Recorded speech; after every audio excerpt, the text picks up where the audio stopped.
এবার একটু মরিচের গুঁড়া দিচ্ছি, শুকনো মরিচের গুঁড়া। এবার লবণ দিচ্ছি। এবার এই ব্যাটারি নাই, মাছটিকে মেখে নেব। মেখে নেওয়া হয়ে গিয়েছে। তেল গরম করতে বসিয়ে দিয়েছি। এবার মাছগুলোকে ছেড়ে দেবো, সবগুলোই একসাথে দিয়ে দেবো।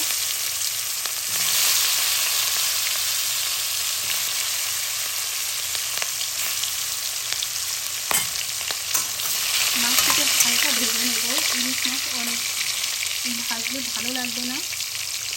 এবার একটু উল্টিয়ে দেবো, কী অবস্থা হলো দেখি। এরকমই হবে মাছ ভাজাটা, এক সাইডটা এরকমই হবে।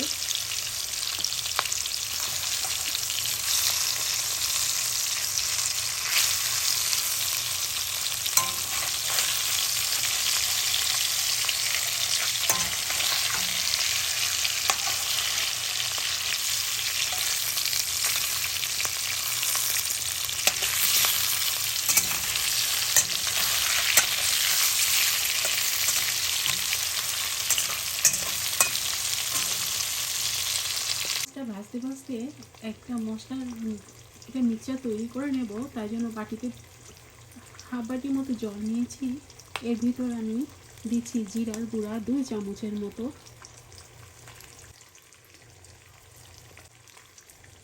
হলুদ গুঁড়া 1 চামচের মতো, মরিচের গুঁড়া 1 চামচের মতো, টেস্ট অনুযায়ী। তবে এই পাতলা ঝোলের এই মাছের সাথে কি একটু ঝাল ঝাল হলে ভালো হয়, তবে আরেকটু ঝালের গুঁড়া দিচ্ছি। হলুদ মরিচের গুঁড়া একসাথে মিক্সড হয়ে গিয়েছে, একসাথে রান্না করছি পাশে রেখে অনেক। তো এবার আমি মিশিয়ে দিচ্ছি, একটু পাশে একটু ভালোভাবে মিশিয়ে এরকম করে দিলে রান্নাটা ভালো হয়। অপরদিকে দেখি মাছটা কী অবস্থা হলো। মাছটা আমার ভাজা হয়ে গিয়েছে, এবার তুলে নেব।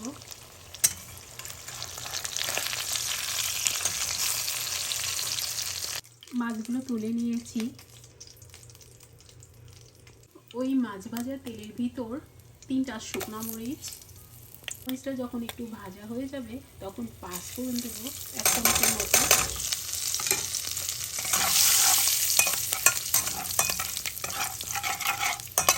এবার একটুখানি হালকা ভেজে নেব। জাস্ট মশলা থেকে একটু সুগন্ধ বের হলে তো আমার মশলাটা আর একটু বাজে হয়ে যাচ্ছে। তো এখন আমি এই তৈরি করে রাখা মশলাটা দিয়ে দিচ্ছি এর ভিতর।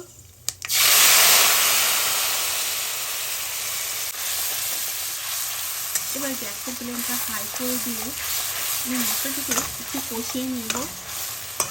এটা জিরা বাটা দিয়ে করলে অনেক টেস্ট আসে, তো আমি জিরা বাটার পরিবর্তে জিরা গুঁড়া একটু ভেজে রেখে সেটা দিয়েই করছি রান্নাটা।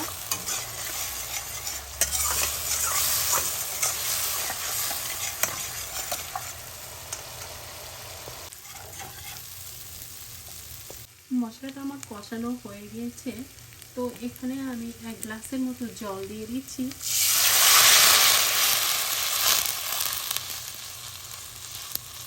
এই পর্যায়ে আমি পরিমাণ মতো লবণ দিয়ে দেব।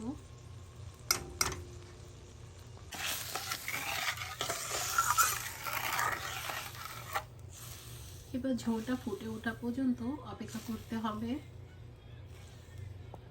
ঝোলটা ফুটে গেছে, তবে আমার মনে হচ্ছে একটু হলুদের প্রয়োজন, তো একটুখানি মরিচ হলুদের গুঁড়া মিশিয়ে দিচ্ছি।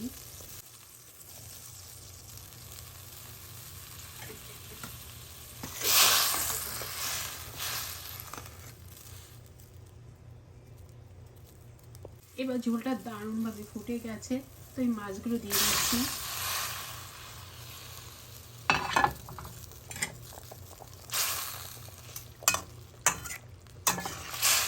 এই মাছটা দেওয়ার পরে খুব একটা টাইম লাগবে না, অলরেডি ইলিশ মাছ ভাজতে ভাজতে কিন্তু কুক হয়ে যায়। তো এখন আমার ঝোলটাও ফুটে গেছে, আর একটু বাদে মাছটা আমার তৈরি হয়ে যাচ্ছে।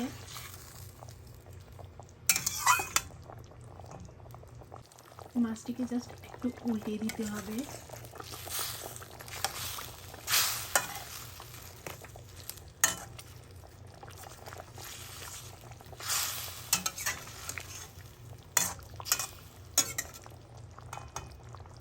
এবার কয়েকটা কাঁচামরিচ দিয়ে দেবো।